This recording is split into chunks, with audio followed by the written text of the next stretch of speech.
Salam sejahtera di dalam kasih Tuhan Yesus Kristus. Sahabat yang diberkati oleh Tuhan, marilah kita belajar bagian dari isi firman Tuhan dari kitab Efesus pasal 4 ayat 17 sampai ayat 32. Tapi sebelumnya mari berdoa. Firman-Mu Tuhan kiranya dibukakan bagi kami, dibuat kami mengerti oleh Roh Kudus Tuhan yang mampu untuk menyatakan segala yang terselubung dari bagian firman-Mu. Karena kami ini manusia yang lemah dan terbatas, tetapi Roh Kudus Tuhan tidak dapat dibatasi oleh apapun dan siapapun. Amin. Efesus pasal 4 ayat 17 hingga ayat 32, kita akan merenungkan bagian firman Tuhan ini. Tapi sebelumnya kita pelajari tentang latar belakang kitab surat Paulus kepada jemaat yang ada di Efesus. Dalam pasal 1 ayat 1, Paulus menyebut dia sebagai penulis surat ini yang dimana posisinya sebagai Rasul Yesus Kristus. Jadi dia mengatasnamakan pemberitaan Injil dalam mengirimkan surat kepada jemaat yang ada di Efesus. Secara khususnya dalam ayat pasal 1 ayat 1 disebut kepada orang-orang percaya, kepada orang-orang kudus di Efesus. Nah, hubungan yang erat terjadi di antara Paulus dengan para penatua dan orang-orang percaya yang ada di Efesus. Dalam Kisah Para Rasul pasal 19 dan pasal 20 dituliskan bagaimana kedekatan Paulus dengan jemaat yang ada di Efesus. Selama 3 tahun Paulus melayani jemaat yang ada di Efesus. Paulus menyebut bahwa ketika ia melayani di Efesus, ia banyak kali mencucurkan air mata oleh karena banyaknya tantangan yang ia hadapi dalam pemberitaan Injil di Efesus. Bahkan dia menyebut bahwa dia juga menghadapi beberapa kali ancaman bahaya akibat adanya cobaan pembunuhan terhadap Paulus oleh kelompok tertentu dari kalangan umat Yahudi yang membenci pemberitaan Injil. Kita dapat membayangkan posisi Paulus memang benar-benar dia tersudutkan karena Injil. Dia menderita karena Injil. Bahkan ketika Paulus menyampaikan surat atau mengirim surat, menulis surat kepada jemaat yang ada di Efesus, dalam pasal 3 ayat 1 dan pasal 4 ayat 1 disebutkan bahwa Paulus saat itu dalam keadaan terpenjara. Tapi hebatnya Tuhan memampukan Paulus supaya Injil tidak terpenjarakan bersama dia. Tapi Injil tetap terus diberitakan walaupun keadaan Paulus yang terpenjara. Paulus menyebut dalam Efesus pasal 6 ayatnya yang ke-21 dan 22 bahwa dia mengirim seorang yang bernama Tikhikus untuk menyampaikan surat kepada jemaat yang ada di Efesus. Dalam pasal 1 ayat 15 dan 16, Paulus mengatakan bahwa dia bersyukur ketika mendengar iman orang-orang yang ada di Efesus terhadap Tuhan Yesus, bahkan tentang sikap kasih yang dipraktekkan oleh jemaat yang ada di Efesus terhadap sesama mereka. Itu menunjukkan pertumbuhan dan perkembangan iman yang ada di jemaat Efesus.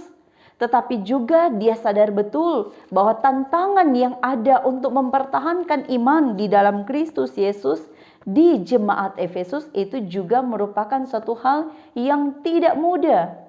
Karena itu Paulus merasa perlu untuk mengirimkan surat supaya baik jemaat Efesus dapat mengetahui kabar tentang bagaimana keadaan Paulus, tetapi juga dengan tujuan supaya mereka tetap dikuatkan untuk mempertahankan sikap hidup yang benar di dalam Tuhan. Termasuk bagian firman yang menjadi perenungan di saat ini, yakni di dalam kitab Efesus pasal 4 ayat 17 hingga ayatnya yang ke-32. Dalam ayat 17, Paulus menyebut, sebab itu kukatakan dan kutegaskan ini kepadamu di dalam Tuhan. Sekali lagi Paulus menekankan bahwa ia berbicara di dalam Tuhan. Ia berbicara sebagai seorang rasulnya Tuhan, utusannya Tuhan. Kata kutegaskan dalam teks Yunani disebutkan marturomai, yang juga berarti meminta dengan sangat serta memberi kesaksian. Bahwa ternyata dia mengajak jemaat yang ada di Efesus supaya jangan hidup seperti orang-orang yang tidak mengenal Allah. Orang yang tidak mengenal Allah akan dikuasai oleh pikiran yang sia-sia, pengertian yang gelap, jauh dari kehidupan persekutuan.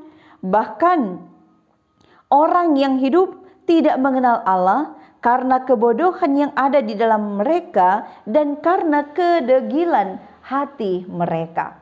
Kedegilan hati dalam teks Yunaninya disebut porosin, yang sama arti dengan keras hati atau sikap dingin hati. Suatu sikap yang tidak sesuai dengan orang yang telah mengenal Tuhan. Dalam ayat 19 Paulus menyebut bahwa perasaan mereka telah tumpul sehingga mereka menyerahkan diri kepada hawa nafsu dan mengerjakan dengan serakah segala macam kecemaran. Dalam teks Yunani, hawa nafsu disebutkan dengan kata aselgeia, yang berarti hawa nafsu atau juga ketidaksopanan. Hidup yang tidak sopan, cara hidup yang tidak sopan. Dan kemudian Paulus menyebut bahwa orang-orang percaya di dalam Kristus Yesus bukanlah orang-orang yang demikian, karena mereka telah belajar mengenal Kristus. Belajar mendengar Kristus itu butuh proses. Dalam ayat 21 sampai ayat yang ke-22, bahwa cara jemaat di Efesus untuk belajar mengenal Kristus disebutkan oleh Paulus ialah kamu telah mendengar tentang Yesus. Kemudian menerima pengajaran di dalam Yesus menurut kebenaran yang nyata di dalam Yesus. Yaitu bahwa kamu berhubung dengan kehidupan kamu yang dahulu harus menanggalkan manusia yang lama. Nah saudaraku, ketika proses belajar mengenal Kristus itu harus dibarengi dengan kerelaan dan kesediaan.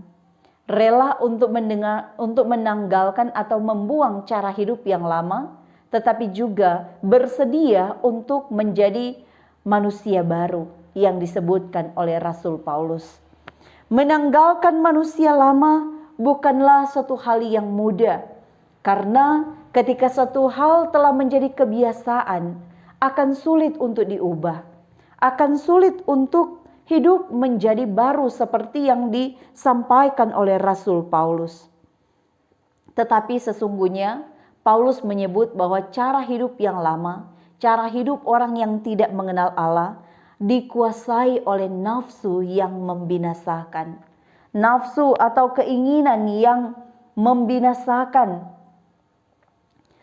Sahabat yang diberkati oleh Tuhan, bagi Paulus, seorang yang telah mengenal Allah, harus terus-menerus dibaharui dalam roh dan pikiran. Sesungguhnya dalam terjemahan teks Yunaninya tidak ada kata dan, tetapi lain menerjemahkan dengan roh dan pikiran, seakan-akan ada dua unsur kata, yakni roh dan pikiran. Tapi kalau dalam terjemahan aslinya, sebenarnya mungkin lebih tepat bagi saya sendiri menerjemahkannya dengan kata di dalam roh pikiranmu. Bahkan di dalam terjemahan lain mungkin hal ini menunjuk kepada akal budimu. Akal budi sejak awal manusia diciptakan inilah yang menjadi satu hal yang spesial, suatu hal yang istimewa bagi manusia karena diberikan akal budi. Tapi akal budi ini harus dikerjakan terus-menerus dengan benar, dengan tepat, diarahkan dengan hal yang sesuai dengan kehendak Kristus, yakni mengenakan manusia baru. Hidup mengenakan manusia baru diciptakan menurut kehendak Allah di dalam kebenaran dan kekudusan yang sesungguhnya. Sebenarnya dalam teks aslinya juga tidak ada kata kehendak. Lain mungkin menambahkan kata kehendak ini, tetapi sebenarnya yang digunakan dalam teks Yunaninya ialah ton kata theon. Kata ini berarti menurut atau sebagaimana. Maka ton kata theon ini berarti menurut Allah, sebagaimana Allah. Menunjuk pada pribadi Allah, bukan hanya terletak pada kehendak Allah, tapi menunjuk pada Allah itu sendiri. Dan Allah dalam kepribadiannya, ia adalah benar yang sesungguhnya, benar yang jujur, benar yang sungguh-sungguh. Dalam teks Yunaninya dikaiosune, kebenaran yang mutlak, kebenaran yang sesungguhnya, dan kekudusan yang sesungguhnya. Itulah kepribadian Allah. Benar yang sesungguhnya dan kudus yang sesungguhnya. Karena itu ada sikap-sikap yang harus ditunjukkan oleh orang percaya, yakni membuang dusta dan berkata benar. Ini tentang kepribadian seseorang yang jujur, berkaitan dengan kehidupannya yang telah percaya kepada Yesus. Bahwa orang yang telah mengenal Allah, dia harus hidup jujur. Sebab itu adalah satu cara untuk membangun kehidupan dalam kehidupan tubuh Kristus, anggota-anggota jemaat Allah. Yang kedua, apabila kamu menjadi marah, jangan kamu berbuat dosa. Janganlah matahari terbenam sebelum padam amarahmu. Di sini kita melihat Paulus tidak mengatakan bahwa janganlah memiliki sifat marah. Tapi yang disampaikan oleh Paulus ialah jangan menyimpan amarah. Marah adalah satu ekspresi dari perasaan tentang tidak menyukai akan sesuatu hal. Maka saya melihat ada beberapa hal yang disampaikan oleh para ahli tentang cara marah itu sendiri, ekspresi marah itu sendiri. Ada orang ketika marah dia mengekspresikannya dengan cara berteriak, bahkan sampai berbuat suatu tindakan yang anarkis. Tapi ada orang juga yang ketika ia marah, ia memendamnya dalam hati dan tidak mengekspresikan marah itu sendiri. Nah, menurut para ahli, kedua hal ini tidak baik. Sebab kedua hal ini akan membawa seseorang untuk meningkatkan tekanan darah, membawa penyakit, sehingga dapat juga menimbulkan depresi, bahkan seseorang bisa bunuh diri karena tidak mampu menahan emosinya. Maka cara yang tepat menurut para ahli tentang mengekspresikan marah itu ialah mengekspresikan marah dengan cara yang positif. Misalnya, ketika kita melihat anak kita berbuat salah, kita tidak mungkin sampai berbuat anarkis terhadap anak kita, memukulnya sampai membabi buta. Atau juga ketika kita melihat anak kita berbuat salah, kita tidak akan menegurnya, kemudian menahannya dalam hati, menyimpannya dalam hati. Ini juga sikap yang salah. Maka sikap yang benar ialah kita menegur anak kita mengarahkan dia tentang bagaimana seharusnya untuk melakukan tindakan yang baik dan benar. Itu adalah salah satu cara mengekspresikan marah dengan cara yang positif, sehingga tidak membawa penyakit hati di dalam kehidupan kita. Dan selanjutnya, kita juga menyadari bahwa kehidupan orang yang tidak berkata jujur, seperti yang dikatakan dalam ayat 25, kita ingat bahwa ternyata iblis adalah bapa segala pendusta. Karena itu dalam ayatnya yang ke-27 dikatakan, jangan beri kesempatan kepada iblis, jangan memberi celah kepada dosa. Dalam ayatnya yang ke-28 dikatakan, orang yang mencuri, janganlah ia mencuri lagi, tapi baiklah ia bekerja keras, melakukan pekerjaan baik dengan tangannya sendiri, supaya ia dapat membagikan sesuatu kepada orang yang berkekurangan. Sahabatku, perkataan Rasul Paulus ini mau memberi kesempatan supaya kehidupan orang yang pernah berbuat salah di hadapan Tuhan akan hidup baru dengan benar di hadapan Tuhan. Tapi juga perkataan ini mengingatkan kepada kita bahwa bekerja adalah bagian dari iman. Itu adalah satu tugas yang harus kita kerjakan. Jangan ada perkataan kotor keluar dari mulutmu, tapi pakailah perkataan yang baik untuk membangun. Kalau kita baru merenungkan di dalam kitab Mazmur pasalnya yang ke-119, pemazmur menyebutkan bahwa dengan bibirnya ia akan menceritakan segala hal tentang Tuhan, hukum-hukum Tuhan, ketetapan-ketetapan Tuhan. Artinya mulut kita bisa menjadi berkat, tetapi mulut kita juga bisa mendatangkan kutuk, bisa mendatangkan dosa. Itu tergantung bagaimana kita memilih kehidupan kita. Tapi bagi orang yang hidup baru di dalam Tuhan, ia harus menjaga bibirnya supaya benar-benar mengatakan hal yang tepat sesuai dengan kehendak Tuhan. Dalam ayat 30 dikatakan, janganlah kamu mendukakan Roh Kudus Allah yang telah memeteraikan kamu menjelang hari penyelamatan. Dalam bahasa Yunaninya disebut lupeite, yang berarti mendukakan, menyedihkan atau bersedih. Mendukakan Roh Kudus, kita teringat dengan perkataan Rasul Paulus, tidak tahukah kamu bahwa tubuhmu adalah bait Allah dan Roh Kudus diam di dalam kamu? Itu berarti sesungguhnya Roh Kudus Tuhan ada di dalam diri kita. Tinggal bagaimana kita mengerjakan supaya Roh Kudus itu terus berbicara kepada kita. Roh Kudus itu terus menyampaikan hal-hal kepada kita untuk kita sampaikan kepada orang-orang yang ada di sekitar kita. Tetapi ketika kita memberi celah terhadap dosa, itu sama saja kita sementara mendukakan Roh Kudus Allah. Jangan biarkan Roh Kudus Allah padam di dalam diri kita. Dan pada akhirnya Paulus menyebut bahwa hal-hal yang perlu dibuang dari antara kehidupan sifat-sifat orang percaya ialah segala kepahitan, kegeraman, kemarahan, pertikaian dan fitnah hendaklah dibuang dari antara kamu. Demikian pula segala kejahatan. Tetapi hal-hal yang harus dipertahankan, hal-hal yang harus dilakukan ialah hendaklah kamu ramah seorang terhadap yang lain, penuh kasih mesra, saling mengampuni sebagaimana Allah di dalam Kristus telah mengampuni kamu. Sahabat yang diberkati oleh Tuhan, hal ini disampaikan oleh Rasul Paulus untuk menguatkan orang-orang kudus di Efesus supaya tetap mempertahankan sikap hidup yang bersih sebagai orang yang mengenakan manusia baru. Demikian pula dengan kita saat ini. Bagian firman ini mengajak kepada kita untuk tetap terus berjuang di dalam Tuhan. Mengajak kepada kita untuk tetap terus mengenakan sikap hidup yang baru, kehidupan manusia baru yang mengenal Tuhan.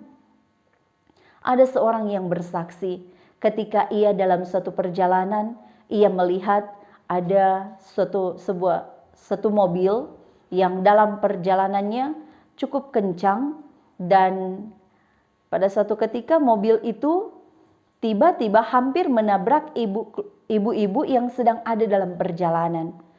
Ibu-ibu yang ada berjalan kaki tersebut kemudian berteriak sampai akhirnya orang yang mengemudikan kendaraan itu akhirnya berhenti dan ia justru memarahi ibu-ibu tersebut. Padahal kalau mau dilihat dia adalah orang yang seharusnya meminta maaf kepada ibu-ibu tersebut. Tetapi ternyata di bagian mobil tersebut dituliskan panitia HUT gereja ini gereja titik. Yang menunjukkan bahwa karakter seseorang sebagai orang yang percaya tidak hanya dilihat dari tanda pengenalnya saja. Secara besar dia menuliskan, saya cinta, saya bangga gereja, saya bangga Kristus, saya mencintai Yesus. Tetapi itu hanya terlihat dalam mobilnya saja, terlihat dalam tanda pengenalnya saja. Tapi karakternya tidak seperti orang yang mengenal Kristus.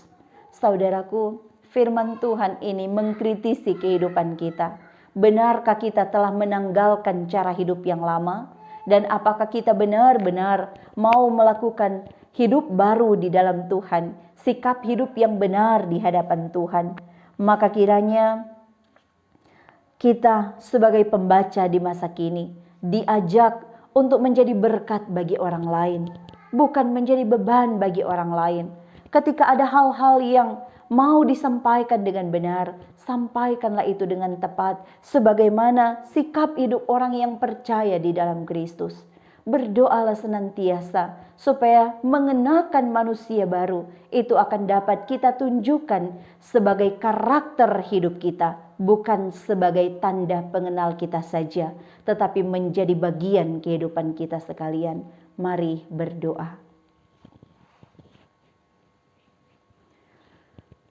Dimuliakanlah nama-Mu ya Tuhan. Tolonglah kami untuk dapat mengenakan manusia baru yang benar-benar memuliakan nama Tuhan. Maka kasih karunia, damai sejahtera Allah menyertai kami sekalian. Amin.